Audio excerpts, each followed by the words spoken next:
नमस्कार, आप देख रहे हैं राष्ट्रवाणी और मैं हूं आपके साथ सुमन। पिछले कुछ दिनों से सोशल मीडिया पर एक नाम लगातार चर्चा में बना हुआ है, सीजेपी। कोई इसे युवाओं की नई आवाज़ बता रहा है, तो कोई इसे सिर्फ एक डिजिटल ट्रेंड कर रहा है। लेकिन अब इस पूरे मामले में एक नया मोड़ ले लिया है। चर्चा केवल सोशल मीडिया फॉलोअर्स या वायरल वीडियो तक सीमित नहीं रही, बल्कि अब कथित फंडिंग, विदेशी कनेक्शन और साइबर सुरक्षा जैसे गंभीर सवाल भी उठने लगे। केंद्र सरकार के स्तर पर इस पूरे नेटवर्क की जांच शुरू होने की खबरों ने मामले को और अधिक चर्चित बना दिया है। दरअसल सोशल मीडिया प्लेटफॉर्म पर बढ़ती लोकप्रियता, वेबसाइट संचालन, विदेशों से जुड़े कथित लिंक और ऑनलाइन सदस्यता अभियान को लेकर कई तरह के दावे किए जा रहे हैं। इसी बीच साइबर ठगी को लेकर भी चेतावनियां सामने आई है, जिसमें लोगों से किसी भी अनजान लिंक पर क्लिक न करने की अपील की जा रही है। तो आखिर जांच की जरूरत क्यों पड़ी? सोशल मीडिया पर अचानक बढ़ती गतिविधियों के पीछे की आखिर वजह क्या है? और विदेशी फंडिंग और डिजिटल नेटवर्क को लेकर उठ रहे सवाल कितने गंभीर हैं? और सबसे महत्वपूर्ण बात यह कि क्या आम लोगों को किसी भी ऑनलाइन अभियान से जुड़ने से पहले अतिरिक्त सावधानी बरतने की आवश्यकता है? इन्हीं तमाम सवालों का जवाब तलाशने की हम कोशिश करेंगे। तो आपको बता दें कि सोशल मीडिया के दौर में कोई भी ट्रेंड कुछ भी घंटों में और लाखों लोगों तक पहुंच सकता है। लेकिन जब किसी ऑनलाइन अभियान, संगठन या समूह को लेकर राष्ट्रीय सुरक्षा, विदेशी फंडिंग या फिर साइबर सुरक्षा जैसे सवाल उठने लगते हैं, तब मामला केवल सोशल मीडिया तक ही सीमित नहीं रह जाता। और इन दिनों सीजेपी को लेकर ठीक ऐसे ही चर्चा देखने को मिल रही है, क्योंकि सोशल मीडिया पर इसके समर्थक और विरोधी दोनों में बड़ी संख्या में पोस्ट सामने आ रहे हैं। लेकिन अब इन पूरे मामले में एक नया एंगल फंडिंग और डिजिटल नेटवर्क से जांच जुड़ा पाया गया है। दरअसल सवाल यह उठ रहा है कि यदि किसी प्लेटफॉर्म या उससे जुड़े लोग कुछ डिजिटल संसाधनों पर कार्रवाई की गई है, तो इसके बाद भी ऑनलाइन गतिविधियां और सदस्य संख्या बढ़ने के दावे कैसे सामने आ रहे हैं? यही वह बिंदु है जिसने जांच एजेंसियों का ध्यान अपनी ओर आकर्षित किया है। सूत्रों के मुताबिक अगर बात करें तो जांच एजेंसियां यह पता लगाने की कोशिश कर रही है कि इस पूरे नेटवर्क का संचालन आखिर कहां से किया जा रहा है, इसके डिजिटल प्लेटफॉर्म्स किस तरह काम कर रहे हैं और इसके पीछे आर्थिक संसाधनों का स्रोत आखिर क्या है। साथ ही यह भी जांच का विषय बताया जा रहा है कि किसी और कहीं विदेशी नेटवर्क या बाहरी समूह की भूमिका तो इसमें नहीं है, क्योंकि सोशल मीडिया पर इन वीडियो में तेज़ी से वायरल हुआ, जिससे लोगों को साइबर ठगी से सावधान रहने की सलाह भी दी जा रही है। लगातार वीडियो में दावा भी किया गया है कि कुछ लोगों को सदस्यता या जुड़ने के नाम पर लिंक भेजे जा रहे हैं। ऐसे में लिंक पर क्लिक करने से साइबर अपराध का खतरा भी बढ़ सकता है।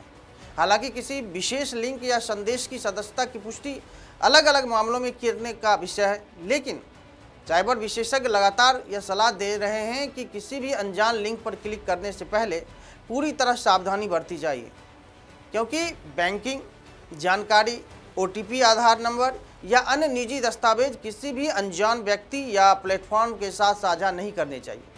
विशेषज्ञों का कहना है कि आज साइबर अपराधी लोगों की उत्सुकता और भावनाओं का फ़ायदा उठाकर फर्जी वेबसाइट, नकली सदस्यता अभियान और आकर्षक संदेशों के जरिए लोगों को जाल में फंसाने की कोशिश करते हैं।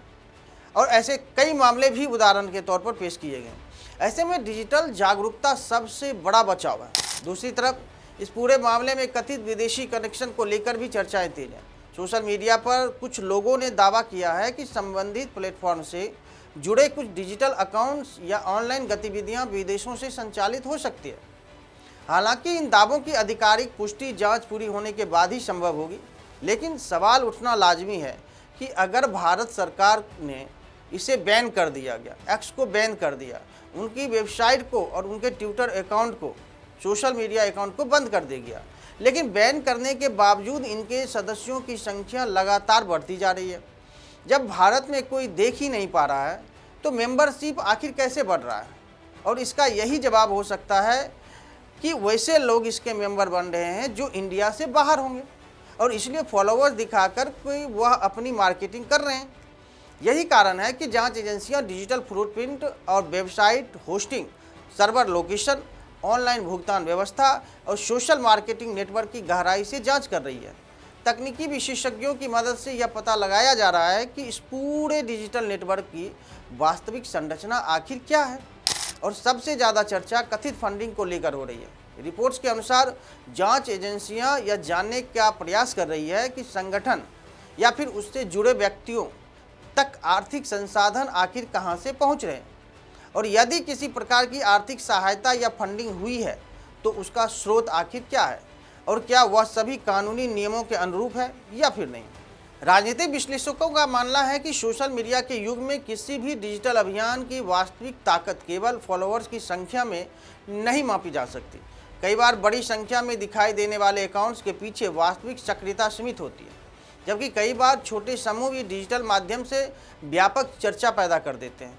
और युवाओं के बीच बढ़ती ऑनलाइन सक्रियता ने राजनीतिक और सामाजिक संगठनों को सोशल मीडिया की ओर आकर्षित किया है लगातार। लेकिन इसके साथ ही फर्जी अकाउंट, बॉट नेटवर्क, भ्रामक प्रचार और साइबर अपराध जैसी चुनौतियां भी बढ़ी है। इसलिए किसी भी वायरल अभियान को आंख बंद करके स्वीकार करने के बजाय तथ्यों की जांच करना बेहद आवश्यक हो जाता है।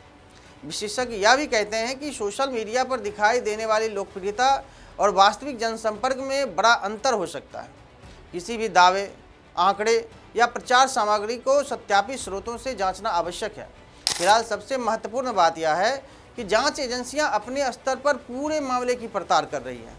आने वाले दिनों में जांच से जो भी तथ्य सामने आएंगे वही इस पूरे विवाद की वास्तविक तस्वीर स्पष्ट करेंगे। तब तक आम लोगों के लिए सबसे ज़रूरी सलाह यही है कि किसी भी अनजान लिंक पर क्लिक ना करें, अपनी निजी जानकारी साझा करने से बचें और सोशल मीडिया पर वायरल हो रही किसी भी जानकारी को बिना सत्यापन के सच न मानें, क्योंकि डिजिटल दुनिया में एक क्लिक सिर्फ सूचना नहीं बल्कि कभी कभी बड़ा जोखिम भी बन सकता है। फिलहाल जांच जारी है और देश की नज़र इस बात पर टिकी हुई है कि आखिर इस पूरे मामले की सच्चाई आखिर क्या है और जांच एजेंसियों की रिपोर्ट में कौन कौन से नए तथ्य सामने आते हैं। आप तक जरूर लेकर हम आएंगे। तब तक के लिए देश और दुनिया की तमाम खबरों को जानने के लिए देखते रहिए राजवाणी। धन्यवाद।